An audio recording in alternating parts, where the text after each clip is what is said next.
شب برات کی رات میں عبادت کا ثواب دوسری راتوں سے زیادہ ملتا ہے، اور بعض اس کے قائل ہیں کہ عبادت کی بھی کوئی فضیلت نہیں ہے سرے سے۔ ہاں یہ ضرور ہے کہ شب برات کی رات کی عبادت پہ کئی ضعیف حدیثیں ہیں، تو اس لیے محدثین کا اصول ہے کہ جب بہت ساری ضعیف حدیثیں جمع ہوتی ہیں تو درجہ حسن تک پہنچ جاتی ہے۔ اس لیے جمہور اس کے قائل ہیں کہ اس رات عبادت کرنی چاہیے، دوسری راتوں سے اس رات عبادت کا ثواب زیادہ ہے۔ تو کرنے کا کام صرف اور صرف اور صرف عبادت ہے بس۔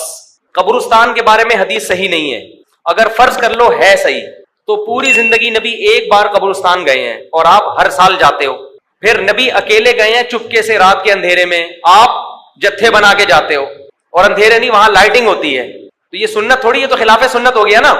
پھر صحابہ میں سے کسی سے بھی ثابت نہیں ہے کہ زندگی میں اس رات میں ایک بار بھی قبرستان گئے ہوں، ایک بار بھی قبرستان گئے ہوں، تو یہ کیسی سنت ہے جس پر صحابہ نے عمل نہیں کیا۔ نہانا دھونا کسی حدیث سے ثابت نہیں ہے، حلوے مانڈے پٹاخے کسی حدیث سے ثابت نہیں ہے۔ قرآن میں صاف طور پر ہے انا انزلناہ فی لیلۃ القدر، ہم نے قرآن نازل کیا ہے کس میں؟ لیلۃ القدر میں، رمضان کی آخری عشرے میں۔ فیہا یفرق کل امر حکیم، سارے تقدیر کے سال بھر کے فیصلے اس شب قدر میں ہوتے ہیں۔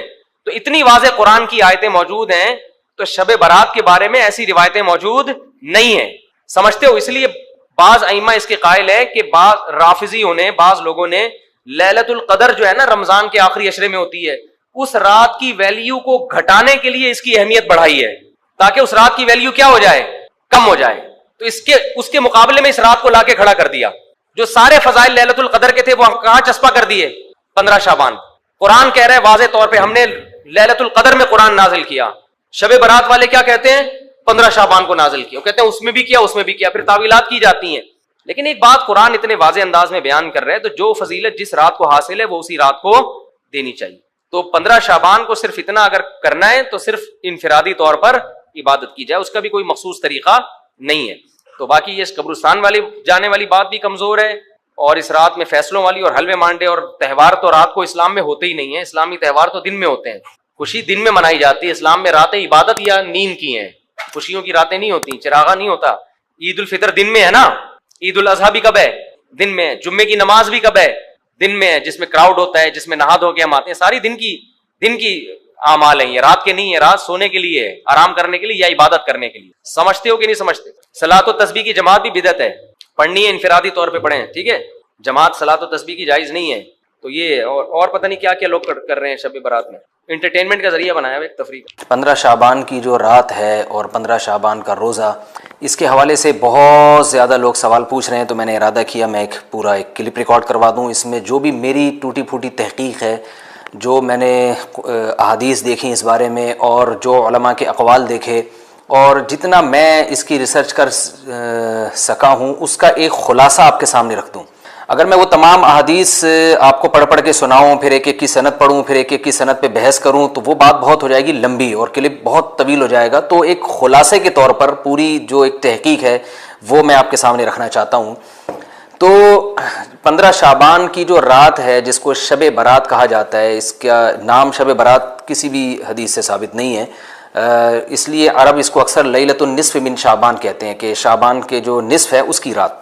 خیر اس کا نام شب برات ہو، اگر اس وجہ سے برات کے اس میں اللہ تعالیٰ کہا جاتا ہے کہ جہنم سے بری کر دیتے ہیں، تو اس وجہ سے کسی نے نام دے دیا ہو تو ایک الگ بات ہے۔ لیکن اس رات میں ہوتا کیا کیا ہے، لوگ کیا کیا کر رہے ہیں، اس کی کیا شرعی حیثیت ہے، تو میں نمبر وار انشاءاللہ اس کو تفصیل سے بیان کروں گا۔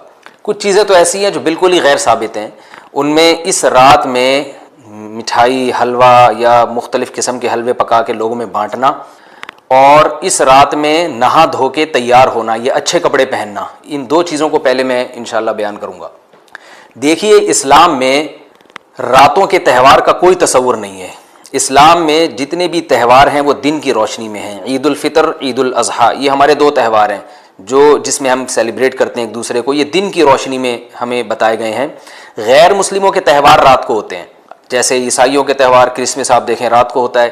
تو اس کی وجہ یہ ہے کہ اسلام نے دن کی روشنی میں تہوار رکھے ہیں۔ بہت ساری حکمتیں اس میں ہو سکتی ہیں، پوری حکمتیں تو ہم نہیں جانتے، لیکن کچھ سرسری غور سے کچھ حکمتیں ہمارے سامنے آتی ہیں کہ رات کا وقت ایسی چیز ہے جو اللہ نے عبادت کے لیے بنایا یا آرام کرنے کے لیے، سونے کے لیے بنایا۔ رات میں اگر آپ سیلیبریٹ کریں گے کسی بھی عمل، یعنی کوئی خوشی منائیں گے، تو اس میں انسان کی گناہوں کی طرف توجہ زیادہ جاتی ہے۔ جیسے آپ دیکھیں کرسمس میں شرابیں پی جاتی ہیں اور جو بھی غیر مسلموں کے تہوار ہیں اس میں بھی چراغاں ہوتا ہے رات کے وقت. تو جبکہ ہمارے ہاں جو عید الفطر ہے وہ دن کی روشنی میں ہم نماز پڑھ کے اس کی ابتدا کرتے ہیں. تو آپ کہہ سکتے ہیں کہ شب برات کو کوئی تہوار تو نہیں مانتا. تو دیکھیں تہوار زبان سے ماننا ضروری نہیں ہے. آپ اپنے عمل سے جب کوئی ایسا کام کرتے ہیں جو تہواروں میں کیا جاتا ہے تو اس کا مطلب یہ ہوا کہ آپ اس کو تہوار مان رہے ہیں, یعنی آپ اس کو ایک خوشی کا دن مان رہے ہیں. تو نہانا دھونا یا کھانے پکا کے لوگوں میں تقسیم کرنا یا خود کھانا, اور خاص طور پہ حلوہ یعنی میٹھا, یہ چیزیں تہواروں کے موقع پر ہوتی ہیں. جیسے ہم عید الفطر والے دن صبح سوئیاں بناتے ہیں, میٹھا بناتے ہیں, کھاتے ہیں, لوگوں کو کھلاتے ہیں, نہاتے ہیں, اچھے کپڑے پہنتے ہیں. جمعے والے دن بھی, جمعے میں بھی عید کا عنصر ہے حدیث میں, اس کو بھی عید قرار دیا, اس دن بھی ہم نہا دھو کے کپڑے پہنتے ہیں. تو جو لوگ 15 شعبان کی رات کو نہاتے دھوتے ہیں, اسپیشلی اس رات کو کہ بھئی آج کوئی تہوار ہے یا آج کوئی خوشی کا دن ہے, اور مٹھائیاں کھاتے ہیں یا حلوے پکاتے ہیں, تو وہ زبان سے اس کو تہوار نہ بھی کہیں, اپنے عمل سے یہ بتاتے ہیں کہ تہوار ہے, جبکہ یہ تہوار نہیں ہے. اسلام میں کوئی اس کی ایک ضعیف روایت بھی نہیں ہے کہ آپ صلی اللہ علیہ وسلم نے, میرے علم میں نہیں ہے کم از کم, ہو سکتا ہے کوئی موضوع من گھڑت روایت موجود ہو جس میں کوئی کہیں بھی نہیں ہے کہ آپ صلی اللہ علیہ وسلم نے اس رات کو ہمیں نہانے کا حکم دیا ہو, یا اچھے کپڑے پہننے کا حکم دیا ہو, یا کھانے پینے کا یا حلوے کھلانے کا, ہمیں حلوے مانڈے کا ہمیں حکم دیا ہو. تو اللہ کا واسطہ یہ بدعت ہے, اس کو ختم کریں اپنے معاشرے سے. اور اسلام میں تہوار کا ٹائم دن میں ہوتا ہے. عید الفطر, عید الاضحیٰ ہے جس میں ہم دن میں قربانی کرتے ہیں اور کھاتے ہیں, پیتے ہیں, نہاتے ہیں, دھوتے ہیں. راتوں کے یہ کام نہیں ہے, رات کو آپ سوئیں یا عبادت کریں. تو ایک چیز تو یہ تھی جو میں بتانا چاہ رہا تھا. دوسری چیز, اس رات کو قبرستان جانا. دیکھیے اس بارے میں حدیث پیش کی جاتی ہے, مشہور حدیث ہے, لوگ سنتے رہتے ہیں کہ نبی صلی اللہ علیہ وسلم رات کو اٹھے اور امی عائشہ رضی اللہ تعالیٰ عنہ بھی آپ کے پیچھے چلی گئیں, اور آپ صلی اللہ علیہ وسلم جنت البقیع میں مغفرت کی دعا مانگ کے تشریف لے آئے واپس. تو یہ حدیث انتہائی درجے کی ضعیف حدیث ہے, اور ایک تو ضعیف حدیث ہے, دوسری بات یہ کہ اگر ہم تھوڑی دیر کے لیے فرض کر لیں یہ صحیح حدیث ہے اور ہم کہتے ہیں کہ بھئی نبی صلی اللہ علیہ وسلم نے یہ عمل کیا ہے, تو صحابہ میں سے کسی سے ضعیف حدیث سے بھی ثابت نہیں ہے کہ کوئی اس رات قبرستان گئے ہوں. حضرت ابو بکر کے بارے میں کوئی روایت نہیں ملتی کہ اس رات قبرستان گئے ہوں, حضرت عمر کے بارے میں کوئی روایت نہیں ملتی, یا کسی ایک صحابی کے بارے میں نہیں. تو آپ مجھے بتائیں کہ یہ کیسی سنت ہے کہ جو صحابہ کی سمجھ میں نہیں آئی اور ہماری سمجھ میں آ گئی ہے. تو مشرکین مکہ یہ کہا کرتے تھے لو کان خیرا ما سبقونا الیہ, قرآن مجید کی آیت ہے کہ اگر یہ اسلام میں کوئی خیر ہوتی تو یہ صحابہ ہم سے پہل نہ کرتے. یہ صحابہ نے ہم سے پہل کیا ہے, اس کا مطلب ہے یہ اسلام خیر کا کام نہیں ہے. تو مشرکین کو صحابہ سے چونکہ نفرت تھی, اس لیے کہتے تھے کہ یہ چونکہ اسلام کو فالو کر رہے ہیں تو یہ اس کی علامت ہے کہ اسلام خیر نہیں ہے, کیونکہ خیر میں تو ہم صحابہ سے آگے ہوتے ہیں. اپنے بارے میں ان کا یہ اس خوش فہمی میں مبتلا تھے وہ. لیکن ہماری رائے کیا ہے, ہم یہ کہتے ہیں کہ لو کان خیرا لسبقونا الیہ. وہ کہتے تھے لا سبقونا, ہم کہتے ہیں لسبقونا, کہ اگر کوئی بھی خیر کا کام ہے تو صحابہ ہم سے ضرور اس میں پہل کریں گے. یہ ہو نہیں سکتا کہ خیر کا کام ہم کریں اور صحابہ نے نہ کیا ہو. تو اسی طرح میں یہ عرض کرتا ہوں کہ دیکھیں اگر قبرستان جانا اس رات میں سنت عمل ہوتا تو صحابہ یقیناً جایا کرتے. کوئی ایک صحابی تو گیا ہو, یہ کیسی بات ہے جو صحابہ کی سمجھ میں نہیں آئی اور ہماری سمجھ میں آ رہی ہے اور ہم قبرستان جا رہے ہیں اس رات کو. چلیں اگلا اسٹیپ تھوڑی دیر کے لیے فرض کر لیتے ہیں کہ نبی صلی اللہ علیہ وسلم جو ایک رات قبرستان گئے, فرض کر لیں وہ حدیث بھی صحیح ہے, یہ بھی فرض کر لیں کہ صحابہ اگرچہ نہیں گئے مگر ہم صحابہ سے بھی زیادہ آگے نکلنے کی کوشش کرتے ہیں اور صحابہ کو سمجھ میں نہیں آیا, ہمیں سمجھ میں آ گیا. تو چلیں فرض کر لیں تھوڑی دیر کے لیے کہ اس رات کو جانا ہم سنت مان لیتے ہیں, آپ کے دلائل ہم مان لیتے ہیں اور صحابہ کی سمجھ میں نہیں آئے لیکن ہماری سمجھ میں زیادہ آ رہا ہے, ہم فرض کر لیتے ہیں, مان لیتے ہیں کہ اس رات قبرستان جانا سنت ہے. تو آپ مجھے بتائیں نبی نے جو عمل جس طرح سے کیا ہو اس طرح سے سنت ہوگا, یا آپ اپنی طرف سے, جس کو ہم پشتوں میں کہتے ہیں اخپل طریقے سے کرنا سنت ہے. نبی نے فجر کی 2 رکعتیں پڑھی ہیں اور ہر رکعت میں 2 سجدے کیے ہیں. آپ اگر فجر کی 3 رکعتیں پڑھیں گے تو کیا نماز ہو جائے گی آپ کی؟ اب آپ دلیل میں یہ کہیں کہ نبی نے فجر کی نماز پڑھی ہے تو مجھ پر بھی لازم ہے. تو بھائی نبی نے پڑھی ہے تو جیسے نبی کے پڑھنے سے آپ پر پڑھنا لازم ہو گیا, تو جس طرح سے پڑھی ہے اسی طرح پڑھنا لازم ہوگا, اخپل طریقے سے پڑھنا لازم نہیں ہوگا. تو اسی طرح یاد رکھیں, فرض کر لیں کہ نبی قبرستان گئے ہیں اور یہ قبرستان جانا سنت ہے, تو نبی کس طرح گئے ہیں اور کتنی دفعہ گئے ہیں؟ نبی رات کو چپکے سے اٹھ کے گئے ہیں, کوئی کسی کو آپ نے جمع نہیں کیا, کسی کو بتایا تک نہیں, جو اس حدیث سے پتہ چل رہا ہے ہمیں, اگرچہ یہ ضعیف حدیث ہے لیکن فرض کر لیں یہ صحیح ہے. تو کہیں پتہ بھی نہیں چل رہا, چپکے سے قبرستان گئے اور چپکے سے واپس آئے, اور پوری زندگی میں ایک دفعہ گئے. جبکہ ہمارے ہاں ہر سال قبرستان میں لوگ جا رہے ہیں, جب بھی شب برات آتی ہے لوگ قبرستان جاتے ہیں ہر سال. نبی ایک دفعہ گئے اور آپ ہر سال جا رہے ہیں. نمبر 2, جاتے جتھوں کی شکل میں, نبی تو چپکے سے گئے ہیں, تو آپ رات کو 2-2:30 بجے ذرا چپکے سے اٹھیں اور تنہائی میں جب قبرستان میں وحشت ہو اور اندھیرا ہو اور وہاں قبرستان جائیں, اتنا دم ہے آپ میں, تو ہم کہیں گے بھائی آپ نے نبی کی سنت کو زندہ کیا ہے. لیکن آپ تو جتھوں کی شکل میں جا رہے ہیں, نہا دھو کے جا رہے ہیں, خوشبو لگا کے جا رہے ہیں, تیار ہو کے جا رہے ہیں, اور جو کچھ وہاں خرافات ہو رہی ہیں قبرستان میں وہ تو ساری دنیا کو معلوم ہے. میلے ٹھیلے لگے ہوئے ہیں وہاں پہ, گولے گنڈے بک رہے ہیں, برگر بک رہے ہیں, گول گپے بک رہے ہیں وہاں پہ, اور پھول الگ بک رہے ہیں, ہار پھول قبروں پہ چڑھانے کے لیے. کیا بدماشی ہے یہ, کیا منہ دکھائیں گے رسول اللہ صلی اللہ علیہ وسلم کو قیامت کے دن. آپ کے سامنے کیا وہ حدیث نہیں ہے کہ نبی صلی اللہ علیہ وسلم نے فرمایا کہ روایت میں آتا ہے کہ کچھ لوگ قرب میدان حشر میں آئیں گے تو ان کے چہرے ایسے ہوں گے جیسے میری امت کے چہرے ہوتے ہیں, میری امت کی شکل ہوتی ہے. حدیث کا مفہوم میں بیان کر رہا ہوں. تو جب وہ حوض کوثر کا پانی پینے کے لیے میرے پاس آئیں گے تو فرشتے ان کو بھگائیں گے, سحقن سحقن. تو آپ صلی اللہ علیہ وسلم پوچھیں گے یہ تو میری امت ہے, آپ تو فرشتے کیا کہیں گے کہ یہ آپ کی وہ امت ہے جنہوں نے آپ کے دنیا سے جانے کے بعد دین میں ایسی چیزیں ایجاد کر لی تھیں جن کا آپ نے حکم نہیں دیا. تو آپ کیا فرمائیں گے, سحقن سحقن, دور کرو ان سے. تو ایسا نہ ہو کہ ہم قیامت کے دن رسول اللہ صلی اللہ علیہ وسلم کی شفاعت سے محروم ہو جائیں. تو اللہ کا واسطہ قبرستان مت جائیں اس رات, گھر میں بیٹھیں آرام سے, یہیں بیٹھ کے میت کے لیے مغفرت کی دعا کریں. اور اگر آپ سمجھتے نہیں یہ حدیث بالکل صحیح ہے اور جانا لازمی ہے تو پھر تنہائی میں جائیں, ایسے قبرستان کا انتخاب کریں جہاں آپ کے علاوہ کوئی بھی نہ ہو, اور پھر چپکے سے جائیں اور پتلی گلی سے واپس آ جائیں آپ. اگرچہ ہم تو اس کو بھی نہیں مانتے, لیکن اگر کرنا ہے تو پھر اس طریقے سے عمل کریں اگر آپ حدیث کو فالو کرنا چاہتے ہیں آپ اپنے خیال کے مطابق. تو یہ 2 باتیں ہو گئیں. ایک تیسری چیز کیا ہے, کیا قرآن اس رات میں نازل ہوا ہے اور تقدیر کے فیصلے اس رات میں ہوتے ہیں. دیکھیے قرآن میں 2 جگہ اللہ نے اس مضمون کو بہت وضاحت سے بیان کیا. ایک سورہ دخان میں انا انزلناہ فی لیلۃ مبارکہ, کہ ہم نے اس کو مبارک رات میں نازل کیا, اور اللہ نے فرمایا فیہا یفرق کل امر حکیم, اس میں حکمت والے فیصلے ہوتے ہیں اس رات میں. دوسری جگہ 30ویں پارے میں سورہ قدر میں اللہ نے فرمایا انا انزلناہ فی لیلۃ القدر, ہم نے اس قرآن کو لیلۃ القدر میں نازل کیا, اور اس میں بھی اللہ نے فرمایا تنزل الملائکۃ فیہا, کہ فرشتے اس رات میں اترتے ہیں باذن ربہم من کل امر, تمام قسم کے معاملات لے کے. تو یہاں بھی اللہ بتا رہے ہیں کہ جو 1 سال کے فیصلے جس رات میں ہوتے ہیں اور فرشتوں کے حوالے کیے جاتے ہیں وہ رات اور قرآن کے نازل ہونے والی رات ایک ہی ہے, یہ الگ الگ راتیں نہیں ہیں. اور سورہ قدر میں اللہ نے فرما دیا واضح لفظوں میں کہ وہ لیلۃ القدر کی رات ہے. تو اتنی وضاحت کے بعد پھر یہ کہنا کہ اس رات میں قرآن نازل ہوا تھا جبکہ اس کے بارے میں کوئی صحیح حدیث موجود بھی نہیں ہے, ضعیف یا موضوع روایتیں ہیں, تو یہ بالکل قرآن پر میں سمجھتا ہوں کہ یہ ٹھیک نہیں ہے, بالکل دلیل کے لحاظ سے یہ کمزور بات ہے. اگرچہ بعض علماء اس طرف گئے ہیں اور انہوں نے تعویل کی ہے, انہوں نے یہ تعویل کی ہے کہ قرآن جو ہے آسمان دنیا پہ آیا لیلۃ القدر میں, اور وہاں سے جو نیچے نزول شروع ہوا ہے وہ شب برات میں ہوا ہے. لیکن یہ تعویل عقل سے بعید ہے اور اس تعویل کی ہمیں ضرورت بھی نہیں ہے. 2 صحیح حدیثیں ٹکرا رہی ہوں یا قرآن کی آیت کسی ایسی متواتر حدیث سے ٹکرا رہی ہو تو پھر تو وہاں ہمیں تطبیق دینے کی ضرورت پیش آتی ہے, جب قرآن کے مقابلے میں کوئی حدیث ہی نہیں ہے, صحیح حدیث بھی نہیں ہے. حالانکہ قرآن کے مقابلے میں تو فقہا کہتے ہیں کہ اگر صحیح حدیث بھی ہو, متواتر نہ ہو, صحیح حدیث بھی ہو تو وہ بھی ظنی ہوتی ہے, تو اس حدیث کو رد کیا جائے گا, قرآن میں تعویل نہیں کی جائے گی.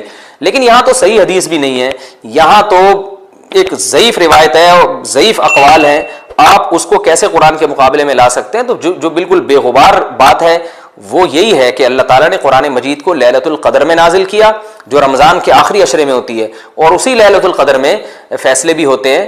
اور بعض لوگ کہتے ہیں اس میں حرج کیا ہے کہ ہم 15 شعبان کو بھی فرض کر لیں, اس میں قرآن نازل ہوا اور لیلۃ القدر میں بھی. بھائی اس سے لیلۃ القدر کی ویلیو کم ہوتی ہے. اللہ تو لیلۃ القدر کی ویلیو بڑھا رہے ہیں کہ یہ ایسی رات ہے جس میں 1 سال کے فیصلے بھی کر دیے جاتے ہیں اور اس میں قرآن مجید کا نزول بھی شروع ہوا.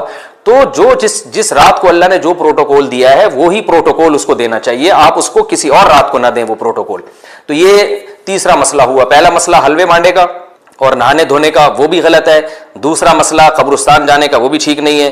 تیسرا مسئلہ کہ اس رات میں قرآن نازل ہوا اور فیصلے ہوتے ہیں, یہ تیسری بات بھی غلط ہے. نہ تو اس رات میں قرآن نازل ہوا اور نہ اس رات میں فیصلے ہوتے ہیں. چوتھی چیز کہ کیا اس رات کی میں عبادت کی کوئی فضیلت ہے سرے سے یا نہیں ہے, یہ ایک علمی مسئلہ ہے. تو اس بارے میں خوب اچھی طرح سمجھ لیں کہ اس بارے میں جتنی بھی احادیث ہیں جو اس رات کی فضیلت کے بارے میں ہیں کہ بنو کلب کی بکریوں کے برابر مغفرت ہوتی ہے اور بکریوں کے بالوں کے برابر, اور یا جو بھی اس بارے میں روایات ہیں کہ سب کی بخشش ہو جاتی ہے سوائے اس شخص کے جو کسی کے دل میں کینہ رکھتا ہے, تو یہ جتنی اس رات کی فضیلت میں احادیث ہیں, تو ایک بات تو خوب اچھی طرح سمجھ لیں اس پر تمام محدثین کا، جہاں تک میں نے دیکھا ہے، تمام محدثین کا اتفاق ہے کہ اس کی فضیلت میں صحیح حدیث ایک بھی نہیں ہے، اس رات کی فضیلت میں ایک بھی صحیح حدیث موجود نہیں ہے۔ لیکن ضعیف روایتیں اتنی کثرت سے ہیں کہ ایک الگ محدثین کا اصول ہے کہ جب ضعیف روایتیں کی سندیں زیادہ ہو جائیں تو وہ حسن بن جاتی ہے، یعنی قابل قبول ہو جاتی ہے وہ، کیونکہ بہت ساری کمزور چیزیں مل کے اس میں کچھ قوت پیدا کر دیتی ہیں۔ تو اب جن علماء نے احادیث کے ضعف کی طرف دیکھا کہ ایک بھی صحیح روایت نہیں ہے، انہوں نے اس رات کا بالکلیہ انکار کر دیا کہ اس رات کی سرے سے کوئی فضیلت نہیں ہے۔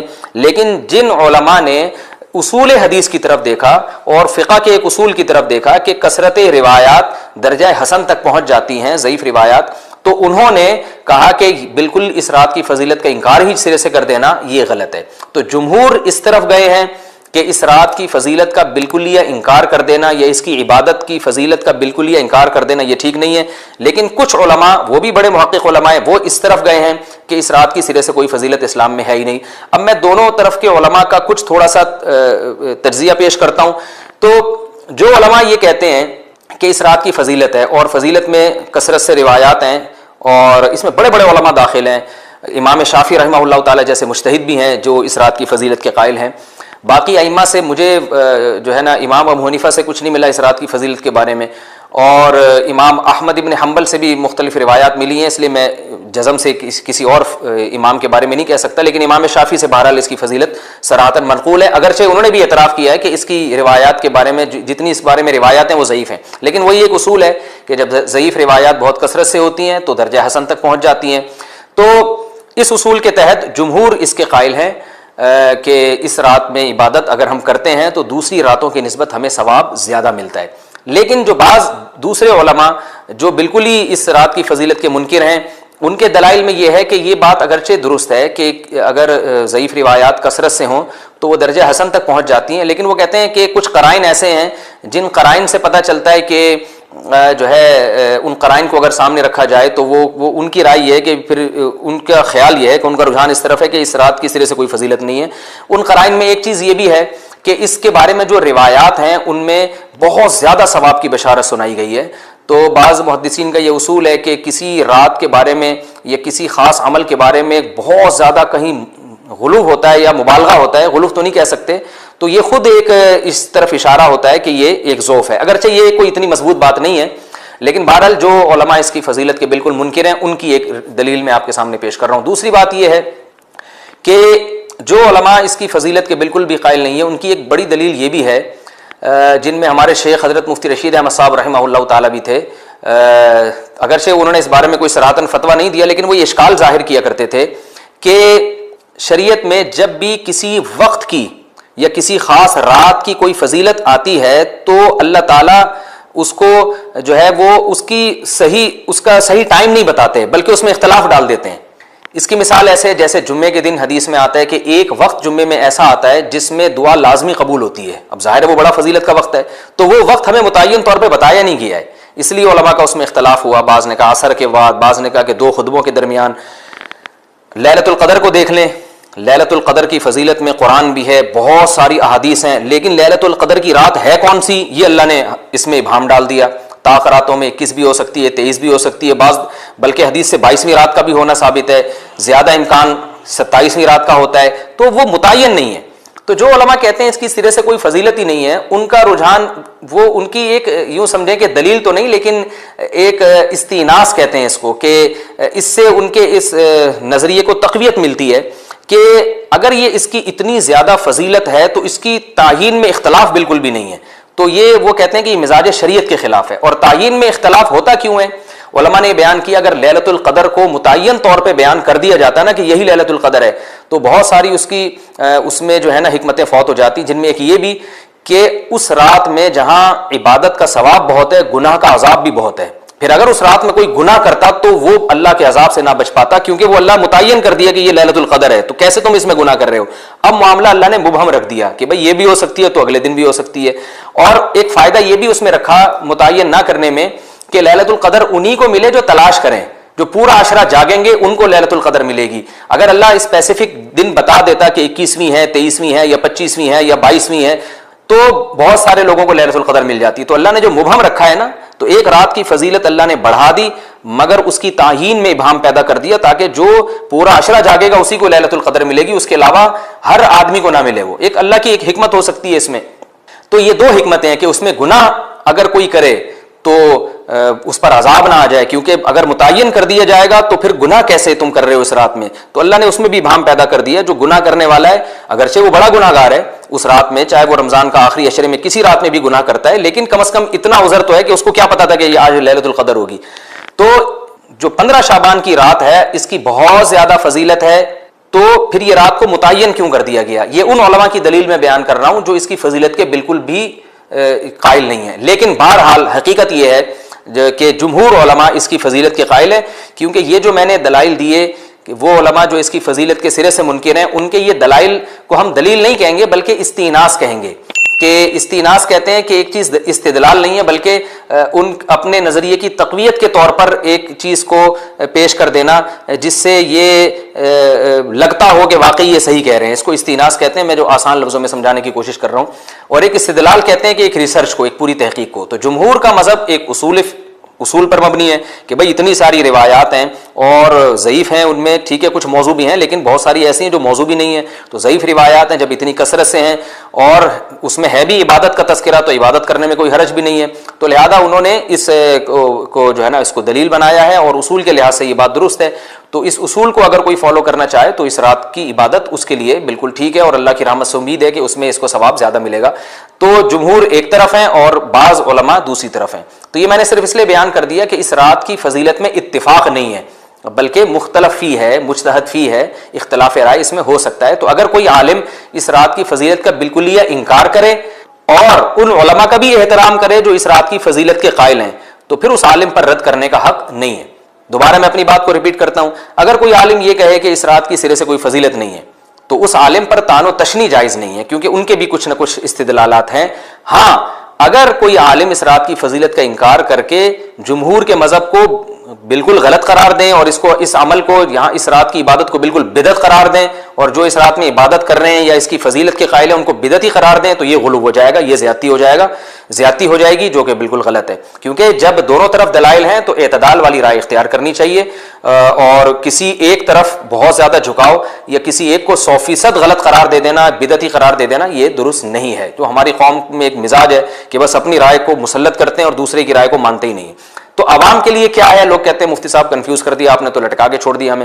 بھائی میں کنفیوز نہیں کر رہا, عوام جمہور کے مذہب کو فالو کرے گی. جمہور میں بڑے بڑے علماء ہیں, وہ اس کی فضیلت کے قائل ہیں اور وہ اس کے قائل ہیں کہ اس رات میں عبادت کرنی چاہیے, تو آپ جمہور کے مذہب کو فالو کر سکتے ہیں. تو اب یہ بات تو ہو گئی جمہور کا مذہب, میں نے آپ کو بتایا کہ وہ اس رات میں فضیلت کے قائل ہیں کہ اس رات میں عبادت کرنی چاہیے. لیکن کیسے کرنی چاہیے, اس پر تمام علماء کا اتفاق ہے کہ مسجد میں جتھے بنا کے جانا یا اجتماعی عبادت کرنا یہ بالکل بدعت ہے, بالکل ناجائز ہے. اسی طرح کوئی مخصوص قسم کی نماز پڑھنا کہ پہلی رکعت میں یہ والی صورت, تو دوسری میں یہ والی صورت, تو تیسری میں یہ والی صورت, یہ بالکل بدعت ہے. صلاۃ التسبیح کی جماعتیں بدعت ہیں. تو ایک ہی راستہ ہے آپ کے پاس, آپ عبادت کرنا چاہتے ہیں تو انفرادی طور پر ایسے عبادت کریں جیسے عام دنوں میں آپ عبادت کرتے ہیں, ویسے ہی نماز پڑھیں جیسے عام دنوں میں نماز پڑھتے ہیں. کوئی مخصوص صورتیں, مخصوص رکعتیں نہیں ہیں.